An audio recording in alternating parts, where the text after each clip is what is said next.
produk yang sejenis pesaing. Ya, misalnya saja kalau di Trans 7 itu MotoGP itu kan sudah beberapa tahun ini dikuasai oleh Yamaha. Ya. Nah si Honda ini kalaupun mau masuk kan susah ke situ. Ya. Nah itu karena secara eksklusif ya media buyernya Yamaha itu membeli slot iklannya di Trans 7. Ya. Jadi iklan-iklan motor lain itu nggak bakalan ada di sana itu. Ya, hanya itu saja, Yamaha saja. Ya. Kalau oli ya mungkin masih ada, kalau yang lain-lain ban itu mungkin ada. Tapi kalau motor pasti itu dikuasai oleh Yamaha karena itu slotnya sudah dibeli ya oleh media buyer dari biro iklannya. Ya. Nah, untuk di kelompok Anda, si media planner ini tidak diperlukan ya. Jadi nggak perlu ada media planner ya, karena anggap saja tugasnya itu tidak sampai ke menayangkan kan. Jadi iklan nanti nggak ditayangkan di mana-mana. Ya.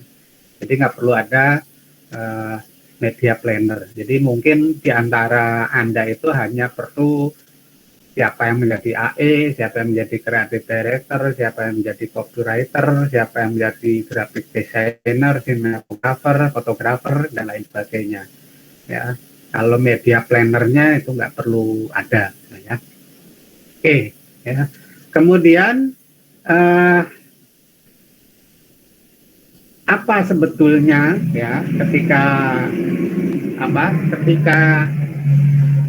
biro iklan berhubungan dengan pengiklan, ya ini tugas biro iklan khususnya itu adalah tugasnya si account eksekutif. Ya, account eksekutif kan yang berhubungan dengan dengan si klien. Maka ketika seorang klien datang ke biro iklan, ya, si account eksekutif itu harus bertanya tentang 4 hal. Ya, who, what, when, where. Ya, itu dia harus catat karena nanti harus dibawa ke biro perencanaan, bagian perencanaan dan bagian kreatif. Ya, nah who itu ya siapa target dari iklan yang diinginkan. Ya, jadi misalnya datang kliennya Coca-Cola.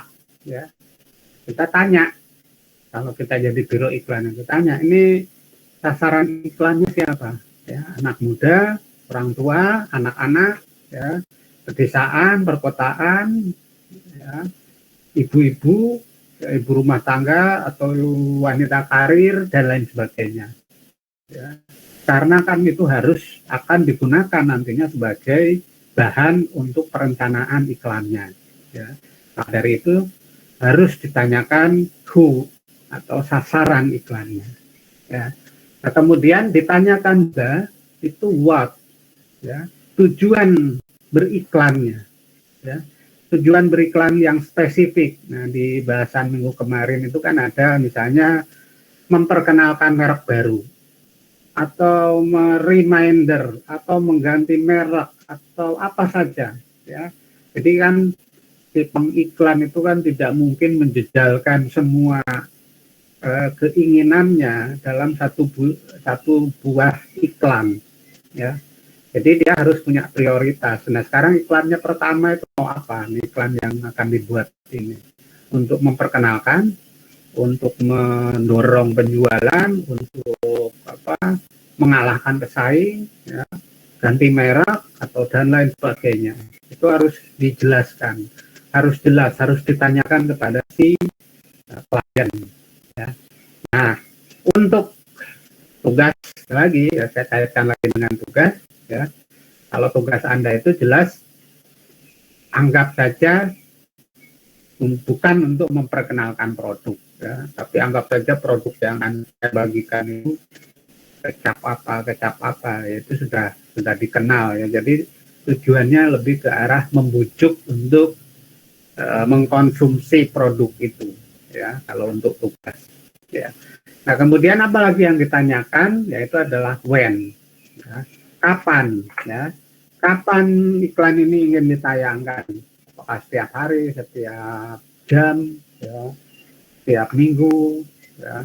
Atau misalnya mengikuti event-event tertentu, misalnya menjelang bulan puasa ini saya mau tayang iklan saya selama bulan Ramadan, ya. Nah, itu juga perlu oleh si AE dicatat, ya, karena bisa jadi kalau misalnya memang iklannya hanya akan tayang selama bulan puasa, ya, bisa jadi kan iklannya disajikan disesuaikan dengan bulan puasa, ya.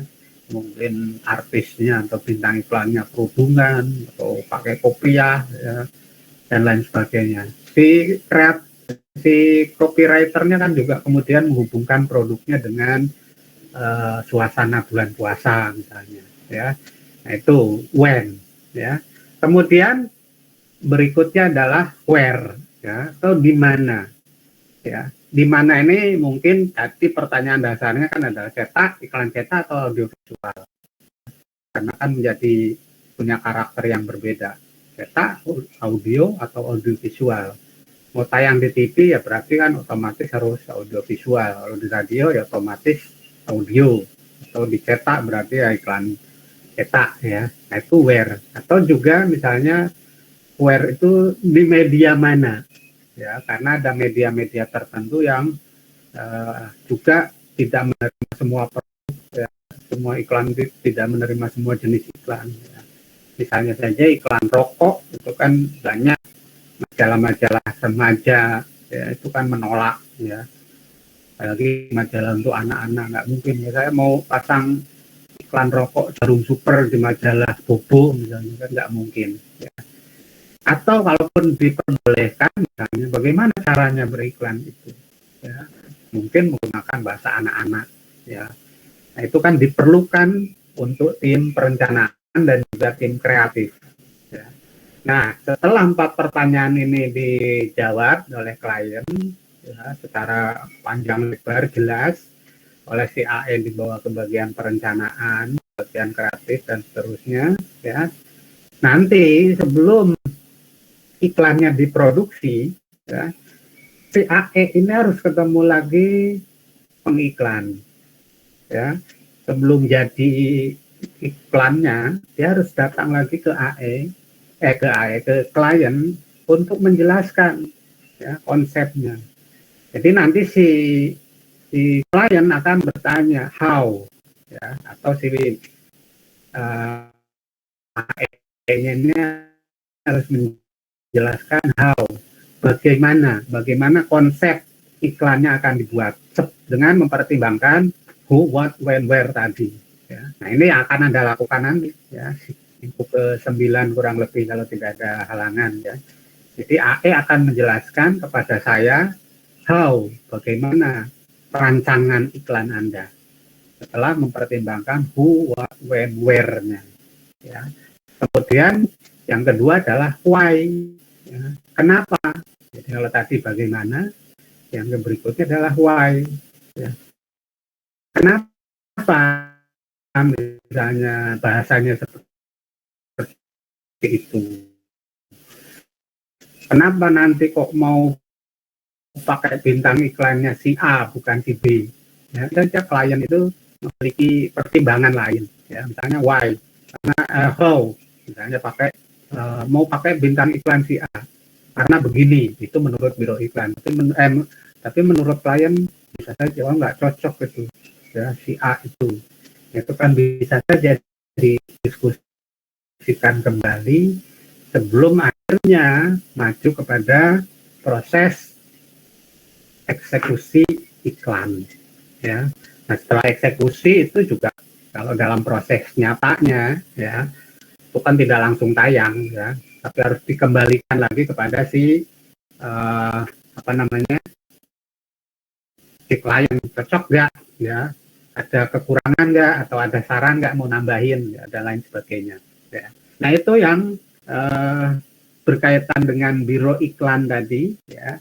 Jadi tidak terlalu banyak yang dibahas mengenai biro iklan, ya, karena ini kan hanya gambaran umum saja, ya, tidak bahwa mungkin di satu biro iklan itu tidak ada namanya AE atau tidak ada namanya, itu kan hanya soal penamaan saja ya. Tapi kalau bidang-bidang kemudian job-job desk-nya ya kurang lebih seperti itu ya. Nah kalau angkatan-angkatan dulu ya, di angkatan di atasnya Anda, itu biasanya kalau sudah semester berapa itu melakukan kunjungan ya. Yang PR mengunjungi perusahaan PR, kemudian yang advertising itu masuk ke biro iklan, lihat proses ya. Nah mungkin yang nanti Anda akan melihat perbedaan, oh di biro iklan ini cara kerjanya begini, itu kan sangat khas ya. Nah, sementara yang saya berikan, yang saya jelaskan tadi itu kan gambaran umumnya, ya. Gambaran umum dari sebuah biro iklan. Ya.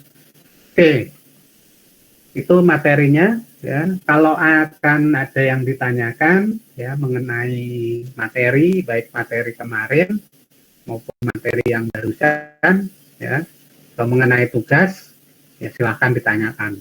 Ya, tunggu kalau ada yang mau bertanya. Saya melumasi tenggorokan dulu.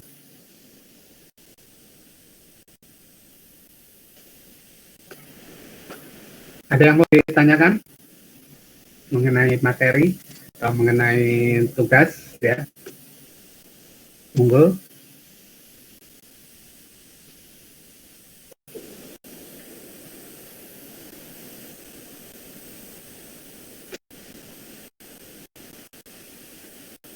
Oke, banyak tidak ada ya. Kalau tidak ada, ya silakan kamu mau tanya. Izin bertanya Pak. Ya, Dinda silakan. Kalau untuk tadi kan perencanaannya dikumpulkan ketika pertemuan ke-9. Nah kalau pengumpulan iklannya itu tanggal berapa ya Pak? Atau sebelum UAS? Atau kapan? Oke, ya. Kalau untuk materi jadinya, ya materi jadi tugas Anda itu nanti sehari sebelum tanggal UAS. Nah itu yang belum saya tahu ya. Jadi misalnya UAS tanggal 1 Januari ya katakan begitu ya.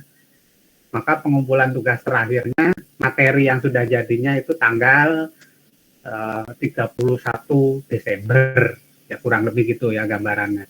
Karena saya belum bisa nyebut nama, belum bisa nyebut tanggal ya, tanggalnya kan belum tahu. Tapi yang jelas seperti itu. Ya, jadi tanggal UAS kapan?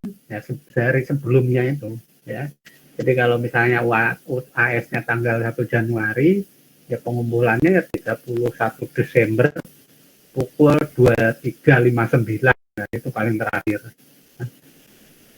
Nah, sementara kalau presentasi ya ya itu kan ini kan proses karena nanti mungkin setelah Anda presentasikan ya bisa saja nanti ada perubahan karena kan setelah saya memberikan materi tentang pesan besok minggu ke-7 dan 8 kan ada materi-materi lain misalnya bagaimana membuat iklan itu menarik perhatian ya. Nah, apa saja yang membuat si halayak itu tertarik dengan iklan kita? Ya itu kan harus mungkin saja Anda bisa melakukan perubahan dalam konsep ya. Jadi yang minggu ke-9 itu presentasi awal dulu ya. Kan saya bisa saja sebagai klien ini menolak ya. Katakanlah begitu, wah kok kayaknya nggak bagus ya. Atau mungkin kurang pas ya. Ya katakanlah ini saya juragan kecap punya 5 merek kan bisa saja menolak konsep Anda ya. Atau bisa jadi juga nanti konsepnya sudah bagus ya mungkin setelah pertemuan ke-9 bisa langsung eksekusi ya. Tinggal memilih saja Anda juga itu kan harus dijelaskan Anda memilih media cetak ya iklan cetak atau iklan audiovisual ya. Nah pilihan ini sebetulnya gampang-gampang susah ya. Kalau media cetak kelihatan mungkin eksekusinya lebih gampang ya. Tapi biasanya iklan cetak ya itu kan lebih berat bagaimana memadatkan pesan ya.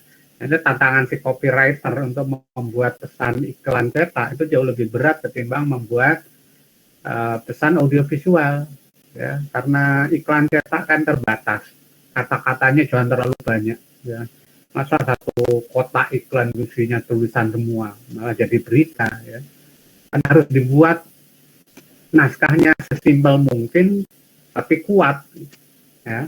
Sementara kalau audiovisual ya mungkin eksekusinya agak berat ya karena harus syuting, harus apa. Tapi kan menyusun pesannya itu jauh lebih mudah karena pesan bisa disampaikan dengan dialog, bisa dengan teks ya dan bisa dengan adegan ya kalau dalam iklan audiovisual ya. Toh juga yang dipentingkan dalam tugas Anda itu bukan ini iklannya bagus secara grafis atau apa, bukan itu ya. Kalau sinematografi iklan audiovisual kok kurang bagus ya, apa kameranya goyang atau apa itu tidak terlalu penting lah ya. Bukan nanti Anda juga kan belum belajar yang gitu-gitu. Itu juga nanti roknya itu kan ada di mata kuliah lain kayak misalnya produksi iklan dan lain sebagainya. Nah, untuk tugas Anda yang sekarang ini penekanannya jauh lebih kepada bagaimana Anda menyusun pesan iklannya itu. Ya, jadi pesan iklannya itulah yang nilainya jauh lebih besar ketimbang aspek yang lainnya. Ya. Ya, syukur kalau misalnya iklan audiovisualnya juga bagus ya, atau iklan cetaknya juga sudah hampir sempurna kayak iklan-iklan koran misalnya, itu jauh lebih bagus ya. Tapi penilaian utamanya aspeknya tetap banyak pada bagaimana pesan ya, pesan yang di dalam iklan itu sesuai dengan produk ya, dan sesuai dengan konsep yang sudah Anda paparkan pada saya ya. Saya kira itu ya jawabannya tadi Dinda ya.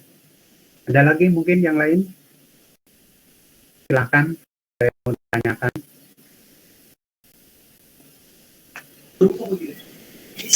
Terima kasih Pak. Oke.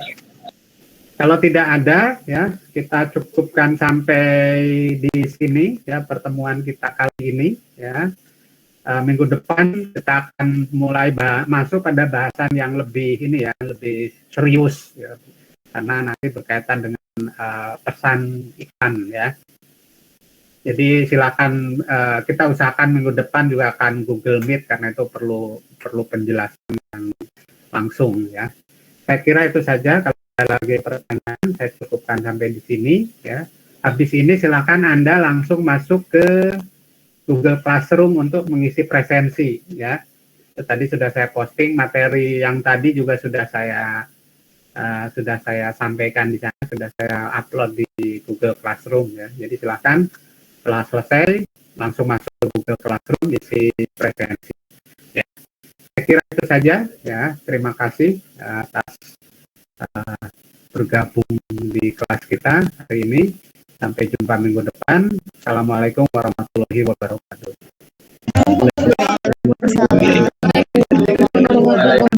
Terima kasih Bapak. Terima kasih Bapak.